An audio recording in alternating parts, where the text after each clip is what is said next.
시작하죠. 오늘은 이제 창세기 25장에서 이렇게 좀 교제를 하죠. 아니, 처음에는 아니고.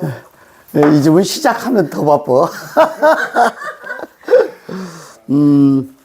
이제 25장의 내용에 보면 이 아브라함이 죽다에 죽다. 이제 이 아브라함이 죽었다는 게 이 목숨이 죽은 것으로 생각하잖아요. 그죠? 예, 근데 이게 죽다라는 게 이게 하나님의 변신이에요. 하나님의 변신. 이게 바톤 터치라 그러잖아요. 네? 우리가 이게 경주를 할 때, 바톤 터치를 이삭한테 이렇게 해주는 거예요. 이삭은 리브가를 취해가지고 또 이렇게 에서하고 야곱, 쌍둥이를 이렇게 낳죠. 그렇죠? 쌍둥이를 낳았는데 야곱이 낳은 12 아들이죠. 12 아들의 요셉을 통해 가지고 그러니까 이 구원의 길, 쉽게 말하면 기근이 들어가지고 애굽으로 이렇게 내려가서 뭐 이렇게 그 구원을 받는 그런 어떤 스토리를 이렇게 말해주고 있는 거예요. 그러니까 이제 성경에서 이게 창세기를 역사적으로 아무리 우리가 이걸 잘 안다 그래도 그건 큰 의미가 없어요. 이게 성경책을 보면서 이게 구원의 어떤 메시지가 어디에 감춰져 있는지를 이렇게 발견하는 것이 중요한 것이지, 그런 내용이 없이 일방적으로 있잖아요. 그 어떤 그 목사들, 직함을 가진 목사들이 자기가 하고 싶은 말을 성경 구절을 찾아가지고 이렇게 하는 것은 그건 예배도 교제도 아무것도 아니에요. 그건 하나님이 받는 것도 아니에요. 근데 자기들이 제도에 의해 가지고 그 신분을 가지고 서로 이렇게 설파를 하고 교회에 헌금을 걷어가지고 유지하고 그런 것밖에 안 되는 거예요. 실제 그 복음이나 진리를 전달하는 방법은 그런 어떤 스토리를 얘기하고 모임을 하는 목적이 뭐냐면은 구원의 길, 진리를 이렇게 서로 찾아서 나누는 거거든요. 아, 내가 이게 잘못 이렇게 생각하고 있었던 거, 내가 오해하고 있었던 거, 내가 이렇게 희미하게 보였던 것을 선명하게 보는 그런 시간으로 이렇게 교제를 하는 거예요. 그 이상도 그 이하도 아니거든요. 그러면 이제 아브라함이 이게 죽었다는 것은 뭐냐면 창세기 15장의 4절로 5절로 보면은 그 아브라함의 자손을 뭇별처럼 바다의 모래와 같이 이렇게 번성하게 해주겠다는 하나님의 언약, 약속을 이렇게 했잖아요. 약속. 그죠? 약속을 이렇게 했어요. 그 약속을 이렇게 했고, 이 뭇별처럼 이렇게 많게 하겠다는 것은, 이게 뭇별처럼 많다는 게 이 구원이에요, 구원. 구원을 받은 성도들, 이걸 말하는 거거든요. 예? 이 구원의 방법을 말하는 거죠. 뭐 복을 주겠다 그런 개념으로 이걸 보면 안 되는 거예요. 이게 구원, 성도. 그러면 이게 모든 사람이에요, 모든 사람. 그죠? 구원이 어떤 특정한 사람들, 뭐 14만 4천이라든지 이스라엘 백성만이라든지 이제 이렇게 특정한 사람들만 구원을 받았다, 또 구원을 계획하셨다, 이렇게 생각하면은 굉장히 오해를 하고 있는 거예요. 교회 다니는 사람. 네, 교회 다니는 분들이 그렇게 생각하거든요. 그리고 예정론이라는 거 있잖아요. 예정. 하나님이 예정해서. 특별한 사람들만 이렇게 국한돼 가지고 구원을 하겠다, 뭐 그렇게 되어 있고, 또 그렇게 가르치고 그렇게 이해하고 있는 것들은 전부 다 오해되어 있는 거거든요. 이게 뭇별, 모래와 같이 뭇별들을 이렇게 약속을 이렇게 했다는 것은 구원에 관한 내용이거든요. 이게 성도 모든 사람들, 이걸 말하는 거거든요. 모든 사람이 구원에 이르게 하려, 그죠? 구원에 이르게 하기 위한 하나님의 어떤 계획을 여기서 말하는 거거든요. 그러니까 이 아브라함은 사실은 하나님이에요, 하나님. 아브라함이라는 인물로 등장하고 있지만 하나님이라고, 여기가. 그죠? 요 아브라함이 하나님이면 이삭은 누굴까요? 이삭은 예수지. 맞죠? 그러니까 이삭은 예수라면 뭐 하나님이 육체를 입고 이 땅에 이렇게 오신 거잖아요. 그죠? 이 땅에 이렇게 오셨잖아요. 그러니까 모든 사람을 위해서 자기가 희생의 제물로 번제를 이렇게 드린 거잖아요. 이삭이 번제를 드렸잖아요. 맞죠? 이렇게 이해가 되어야 된다니까요. 근데 이런 것들을 이렇게 누구도 이야기해 주는 이가 없어. 저도 들어본 적이 없어요. 저도 성경을 이렇게 이해하면서 이런 것들이 이렇게 눈에 이렇게 들어오면서 우리가 이렇게 교제를 시작하게 된 거예요.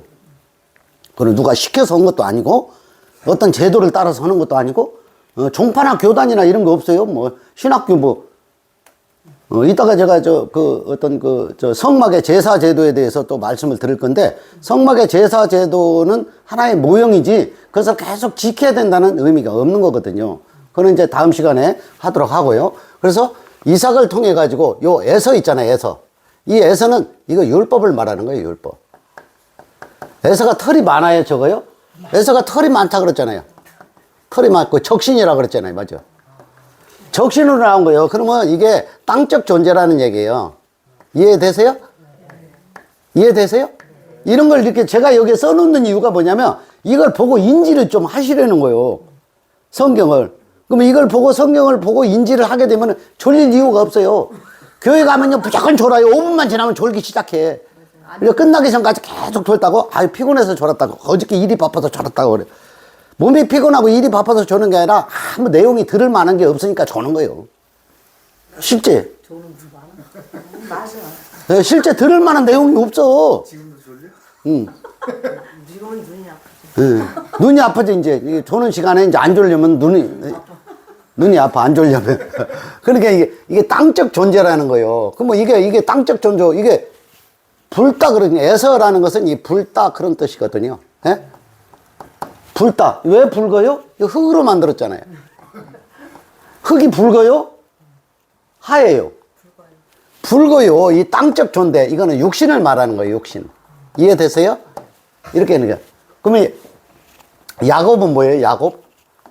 야곱이 이제 이스라엘이죠, 이스라엘. 그죠? 이스라엘로 이름이 바뀌잖아요. 그죠? 예? 바뀌어요, 안 바뀌어요? 아들 이삭에게 복을 주었다. 11절에서 보면은 아브라함이 죽은 후에 하나님이 그의 아들 이삭에게 복을 주셨고 이렇게 돼 있잖아요. 11절에서 보면. 맞죠?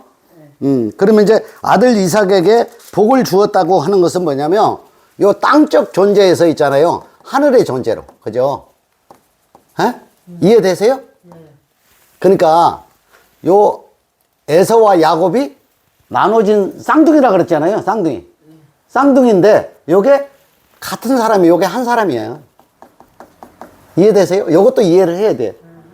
예? 이게 에서는 이게 겉사람을 말하는 게 겉사람. 이해되세요? 자, 이 야곱은 속사람을 말하는 거예요. 요 흙으로 이렇게 지어졌잖아. 요거는 율법에 머물러 있잖아요, 요게. 맞죠? 요게 진리로 이해된 사람이요. 진리 이해. 예? 진리로 이해된 것을 말하는 거예요, 여기는. 그죠? 요 야곱은. 12 아들은 하늘 보좌에, 예? 보석을, 또 이렇게 12 족장을, 또 12 지파를, 12 보석을, 이걸 지금 하늘의 존재로, 땅적 존재에서 하늘의 존재로 이해되면은 그것이 보석이라고, 보석. 하늘에 가면 뭐 보석이 있어요? 많이 쌓아놓은. 우리가 이것 보고 뭐라 그래? 이 몸을 이렇게 가지고 있잖아요. 그러면 이제 이렇게 팔찌도 하고, 목걸이도 하고, 카우스 버튼도 하고, 이런 거 이렇게 차고 다니잖아요. 몸이 있는 상태에서는 보석도 필요하고, 큐빅도 필요하고, 다 필요해요. 예? 그런데 영이 된 영적 존재는 그런 큐빅이나 보석이나 이런 것들이 필요해요, 안 해요? 필요하지 않아요. 그럼 어떤 장소가 있어야 돼요, 없어야 돼요? 장소도 없어요. 있을 이유가 없다니까요. 예. 자, 그 뒤에 보면은 그두라라고 있죠. 그두라. 그두라의 뜻은 11절에 있어요. 그두라의 뜻은 진리 아내라는 뜻이 있어요. 그러면 이스마엘의 후에 사라의 여종 애굽인 하갈이 아브라함에서 낳은 아들 이스마엘의 족보는 이러하고, 요건 지나갈게요. 지나가고 22절에서 한번 볼게요. 그 아들들이 그의 태 속에서 태어나는 과정이에요. 요 에서하고 야곱하고 태어나는 과정. 서로 싸우는지라 그가 이르되 이럴 경우에는 내가 어찌할꼬 가서 여호와께 묻자온대 여호와께서 그에게 이르시되 두 국민이 내 태중에 있구나. 두 민족이 내 복중에서 나누이리라. 이 족속이 저 족속보다 강하겠고 큰 자가 어린 자를 섬기리라. 그 해산 기한이 찬즉 태의 쌍둥이가 있었는데 먼저 나온 자는 붉고 전신이 털옷 같아서, 이 털옷이 뭐라 그랬어요? 요 털옷이잖아요, 털옷. 붉고, 붉고 흑이고, 여기 털 있네, 털. 적시에. 이게 의미가 있어요. 이 털이 요 율법이에요. 이 털이 성경이에요, 성경. 많이 구절로 돼. 성경에 깨알같이 많아요, 저거요. 예? 많아요. 아니, 여기 깨알같이 있는 이 글씨 있잖아요. 이렇게 두꺼운 글씨. 이게 전부 다 털이라고, 털. 털. 예? 이게 털이라는 것을 또 이게 또 어려워요. 이게 털이. 이게 문자 성경이에요. 이해되세요? 문자 성경이 전부 다 털이라고, 털. 털은 겉을 보호하는, 예? 겉에 있는 겉을 보호하는 보호 장비야. 장비라고 해야 되나, 뭘 해야 되나. 하여튼, 뭐, 털이라는 게 그렇잖아요. 그죠? 속을 보호하지. 그리고 털의 특징은 짐승의 상징이에요. 짐승. 짐승이 털이 많아요, 적어요? 많지. 그러니까 우리가 짐승이라고, 겉사람이 짐승이라니까, 우리가? 그렇게 이제 계시록에 나오는 짐승들 있잖아요. 그 많은 짐승들이 나오고 관계없는 거예요. 그 많은 짐승들이 전부 다 나라니까, 다. 그래, 짐승을 다 진멸하잖아요. 그러니까 얘가, 어때? 이 겉사람이 죽어야 돼, 죽어. 장자의 명분을 빼앗겨야 돼. 안 빼앗기면 안 돼요? 빼앗겨. 이렇게 쓰나요? 장자의 명분을 빼앗겨야 돼. 이 빼앗긴다는 게 이게 죽다예요. 팥죽 한 것에 빼앗기잖아요. 그죠? 예? 그러면 이제 요게 이제 장자잖아, 장자. 첫사람. 장자. 첫사람 장자가 죽어야 돼, 죽어. 그러니까 요 에서와 야곱은 나의 겉사람과 속사람이 함께 들어있는 거라니까요. 그죠? 요걸 자꾸 나눠서 보면은 얘가 속이는 자라고 그랬거든. 야곱이라는 게 원래 속이는 자 그런 뜻이거든요. 속여. 그러니까 이 속이는 걸 누가 했어요? 하나님이 다 하는 거예요. 이거. 하나님이 우리를 속이는 거라니까요. 이해가 되세요? 하나님이 거짓말쟁이나? 하나님이 뭘로 속이냐면은 뭘 가지고 속여요? 율법을 가지고 속인다니까. 그래서 다 넘어지라는 거야. 넘어지라는 거야. 걸리라는 거야. 정죄를 당하라는 거야. 맞죠? 예? 이게 속이는 거요. 그러면 이렇게 걸려 넘어지지 않으려면 선악과를 만들지 말았어야 돼. 맞아요, 안 맞아요? 왜 선악과를 만들어 놓고 죄를 짓게 만들었어? 그러니까 이게 속이는 자라고. 이해됐죠? 예? 그러니까 이 속이는 자 속에 진리가 들어있어요, 안 들어있어요? 요 진리가 이렇게 들어있어요. 요것을 이해하는 거예요, 이해하는 거. 그죠? 요셉으로 가면은 내가, 예? 안식에 들어가는 거예요. 내가 양식이 풍부하게 되는 거예요. 예? 진리의 평강을 누리게 되는 거예요. 기근에서 해갈이 되는 거예요. 그죠? 기근이 들어있었잖아요. 예? 야곱과 그 형제들이, 11형제가. 예? 그렇죠? 그러면 이제, 쉽게 이야기하면 이 요셉은 구원자 예수를 말하고 있는 거예요, 또. 이해됐죠? 구원자 예수. 구원자 예수가 자기 죄값을 이렇게 받잖아요. 죄값을 받아가지고 십자가에 자기를 번제물로 이렇게 갖다 드리잖아요. 그죠? 이것으로 종료가 되는 거거든요. 이것이 전부 다 이해가 되면 이걸 진리를 깨달았다 그러는 거예요. 이해하셨죠? 이게 이해가 되면 진리를 깨달은 거예요. 요 판서 요 내용만 이해해도 진리를 깨닫는 데는 전혀 지장이 없다는 거죠. 자, 26절에서 한번 볼까요? 성경을 확인해 가면서 보면은 이게 더 선명하게 드러나요. 후에 나온 아우는 손으로 에서의 발꿈치를 잡았으므로. 이게 무슨 말이에요? 자, 요 쌍둥이는 쌍둥이인데 얘가 먼저 나왔고 얘가 후에 나왔어요. 그러니까 야곱이 에서의 발꿈치를 잡았다 그러네요. 발꿈치. 발꿈치를 왜 잡았어요? 예? 같이 나온다. 율법을 따라가야 구원을 받을 아, 저 편집장님 아주 대단하셔. 자, 예? 이 구원에 가는 길이 대단하신 거예요. 저 구원의 길이라고 써놨잖아요. 율법으로 정죄되어야, 그죠? 정죄됐고 내가 여기에 번제물로 이렇게 들어진 사실이 있어야 하나님 앞에 내가 들어졌잖아요. 하나님 앞에 불살라졌잖아요. 예? 죽다야, 죽다. 사망에 이르다야. 맞죠? 사망에 이르다. 어? 사망에 이르는 것이 뭐요? 물세례, 불세례를 다 받은 거예요. 맞죠? 요 구원의 길, 율법을 따라서 정죄를 되고, 번제가 되고, 죽고, 사망에 이르고, 물과 불세례를 동시에 받은 것을, 여기 발꿈치를 잡다야, 발꿈치. 이해되세요? 발꿈치. 이 발꿈치가 뭐냐면, 성경이야, 성경. 문자 성경이야. 문자 성경을 보고, 이걸 정죄가 돼야 돼. 정죄가 뭘로 되냐? 613가지. 613가지. 613가지 지난번에 했죠. 248. 그죠? 여 긍정. 365. 부정. 그죠? 요걸 다 지켜야 될 것으로 생각했는데 지켜져요? 안 지켜져요? 이거 못 지키죠? 못 지킨다. 율법을 지키져요? 우리 율법을 지켜져요? 율법을요, 절대 지킬 수가 없어요. 왜 지킬 수가 없냐면은, 내가 음욕을 품은 자마다 이미 간음하였다 그러고, 내가 보암직 한 것만 해도 이미 도덕질 했다 그래요. 그래요. 맞죠? 네. 해서가. 아니, 버스 정류장 앞에 이렇게 핸드백 메고, 이렇게 날씬한 아가씨가 서 있고, 종아리라도 이렇게 보이면, 이쁜데? 이렇게 마음이 딱 드는 순간 간음이야. 예? 그리고 새벽기도 나갔다가 이렇게 가다가 고추밭이나 가지밭이나 호박밭이 이렇게 지나가다가 어머 호박이 예쁘게 열렸네 이렇게 하는 순간 그거는 도적질이야. 따오기도 하잖아. 예? 따오기도 하잖아. 요즘 또 따가기를 되게 잘한대. 하도 물가가 비싸니까.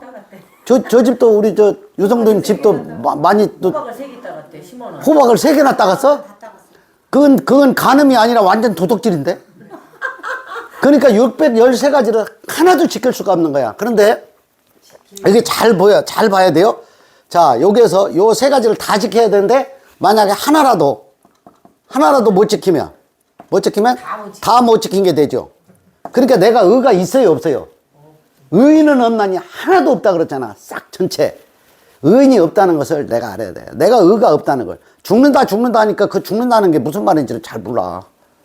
죽는다는 것은 뭐냐? 내가 의가 1도 없다는 거야. 아무리 내가 선을 행했다 해도 그건 선이 아닌 거야. 에? 아무리 내가 착한 일을 하고, 무슨 아프리카 봉사를 하고, 매달 뭐 10,000원씩 헌금을 내고, 20,000원씩 보내고, 뭐 그렇게 뭐 죽게 된 사람들을 살려내는데 기여를 하고 했다고 해도, 그건 선은 아니다. 내가 도의적으로, 인간적으로, 뭐 행실을 좀 잘했다고 해서, 그것이 하나님 앞에 내세울 만한 가치는 1도 없다는 거죠.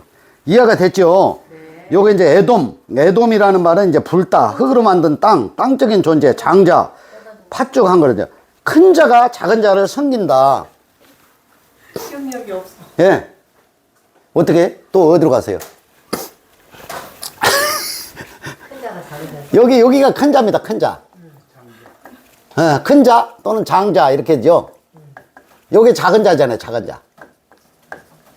큰 자가 작은 자를 섬겨. 예? 큰 자가 작은 자를 섬긴다는 말이 뭐예요? 큰 자가 작은 자를 섬긴대. 예?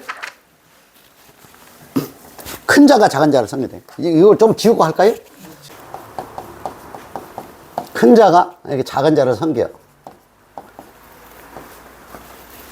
큰 자. 요 큰 자가 장자죠, 장자. 그죠? 큰 자가 율법이죠. 큰 자가 겉사람이죠.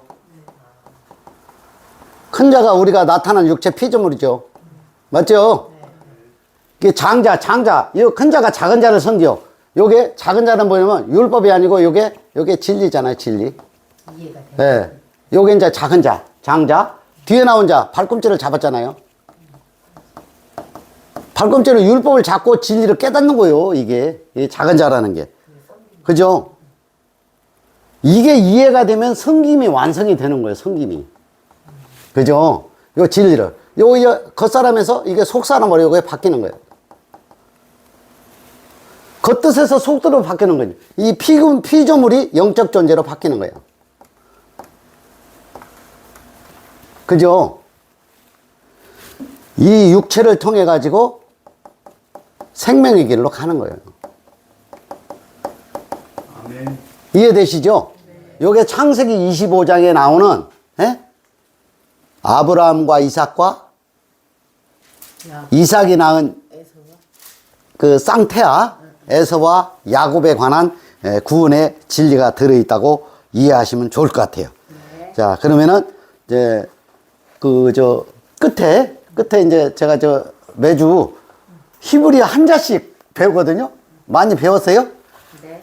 그 뒤에 이렇게 보면 그 주변에 세 개. 응. 그 뒤쪽에 보면은 알레포 베트 153편에서 한번 볼까요? 오늘은, 요거 이제 이렇게, 요 기멜이라고 합니다, 기멜. 세 번째. 예? 세 번째 문자. 지난번에 베트 배웠잖아요, 베트. 그죠? 베트. 예, 기멜. 예, 기멜을 153번. 세 번째. 이거는 위키로 기멜이에요, 기멜. 왼쪽에서 이렇게, 거꾸로 가는. 아니, 오른쪽에서 왼쪽으로 이렇게. 요거는 이제 기멜은 이게 장엄하다. 장엄하다. 또는 이제 부활. 예. 일어나다.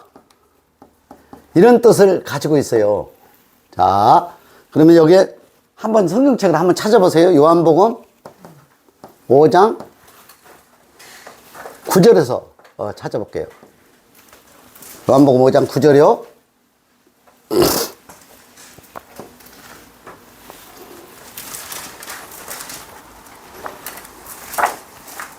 그 사람이 곧 나와서 자리를 들고 걸어가니라. 이날은 안식일이니. 예. 아주 어떻게 이렇게 쉽게 빨리 찾으셨네? 또 못 찾으셨지? 예. 요한복음 5장 9절. 예? 5장 9절이 맞아요? 아닌 것 같은데? 일어났다는데 자기 골도? 낙타가 나오는 거 아니야? 5장 9절에 그냥 자리를 털고 나와서 일어났대요? 자리를 들고 걸어가니라. 이날은 안식일이니. 아니, 근데 그것도 잘못된 것 같은데? 제가 한번 읽어볼게요. 선한 일을 행한 자는 생명의 부활로, 악한 일을 행한 자는 심판의 부활로. 요한복음 5장 9절이 아니에요? 아닌데 그럼? 그러면 내가 이거 표기를 잘못해놨어요? 그러니까 여기 부활의 의미는, 자, 요거 이제 아주 중요해요. 그거 이제 어디서 찾아봐요. 그런 거, 이제 5장 9절은 아닌가 봐. 요 부활에 대해서 제가 말씀을 드리려고 했던 거예요. 자, 선한 자는, 여기도 일어났네. 선한 일을 행한 자는 선한 자. 생명의 부활로. 그죠? 자, 악한 자. 심판의 부활로. 요게 이제 이 뜻이 들어있는 거예요. 그러니까 이 글자 학문, 뭐 히브리어를 우리가 알면 뭐 얼마나 많이 알고 알아서 또 뭐 어디다 갖다 써요. 아무 의미도 없어, 사실은. 그죠? 그런데 이 속에서 하나님이 감추어 놓은 그 상형 문자에 대한 뜻을 우리가 이해하면 그것이 진리의 안식이 우리 안에 이루어지는 거거든요. 예, 그죠? 예? 그러니까 이제 요 선한 자는 어떤 게 선한 거예요? 생명의 부활로 나온다는 거예요. 이렇게 생명의 부활로. 선한 자는 어떤 사람이 선하니? 아까 저 613가지 중에서 긍정적인 하라 하는 것들을 많이 잘 하면은 선한 거예요? 예?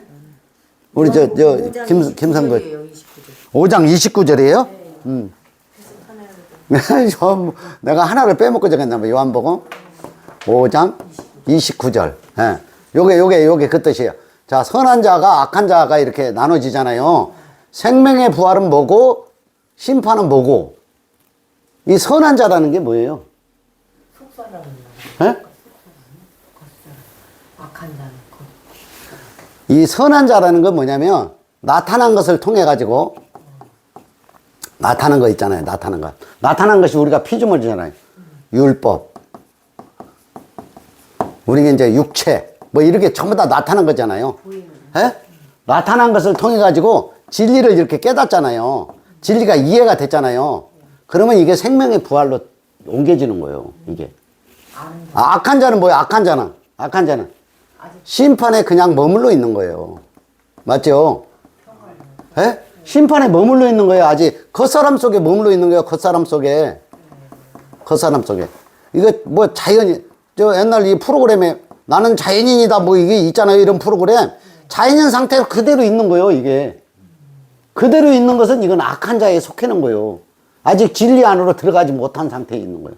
그래서 이게 이제 이 성경책을 이렇게 보면서 항상 무엇을 하라 하지 말라, 이것이 맞다 틀리다, 이런 걸로 보면은 이 성경책에 전부 다 나를 이렇게 넘어지게 만드는 하나의 올무 역할을 하게 돼요. 그래서 이것은 이제 나를 어떤 살리는 쪽으로 이것이 이해가 되어져야 되거든요. 그러니까 잠언서 19장 17절에서 한번 더 보죠. 잠언서 19장 17절에 제가 한번 읽어볼게요. 여기 이제 적어놓은 대로 가난한 자를 불쌍히 여기는 것은 여호와께 꾸어 드리는 것이니 그의 선행을 그에게 갚아 주시리라. 가난한 자를 불쌍히 여기는 건 뭐예요? 가난한 자. 우리가 이 가난한 자가 뭐냐면 그 육체로 나타나는 것 자체가 이게 다 가난해요. 가난이야. 이 가난하다는 것은 뭐냐면 먹을 것이 없다는 거예요. 그죠? 곤고하다는 거잖아요. 곤고하다는 게 가난한 거거든요. 곤고하다. 또 갈증이 있다는 거거든요. 또 배고프다는 거잖아요. 성경을 보면서 끊임없이 의문을 가지고 있잖아요. 의문을 가지고 이게 뭔가 해서 내가 채워지지 않는 마음을 가지고 있는 거예요. 그래야 물을 찾게 되고 만나를 찾게 되고 뭐 떡을 찾게 되는 거예요. 그럼 떡이 육신의 떡이 아니고 육신의 만나가 아니고 영생의 만나, 진리의 만나. 그래서 이것을 깨달게 되면 내 속에서 내 배에서 영생하도록 솟아나는 샘물이 나오게 되는 거거든요. 그런 뜻이 들어 있습니다. 갈급증이 완전히 해소되는 상태를 말하고 있는 거예요. 저 기멜이라는 히브리어 23자 중에 세 번째를 좀 오늘 살펴봤어요. 또 다음 시간에 뵙도록 하겠습니다. 네, 수고하셨습니다.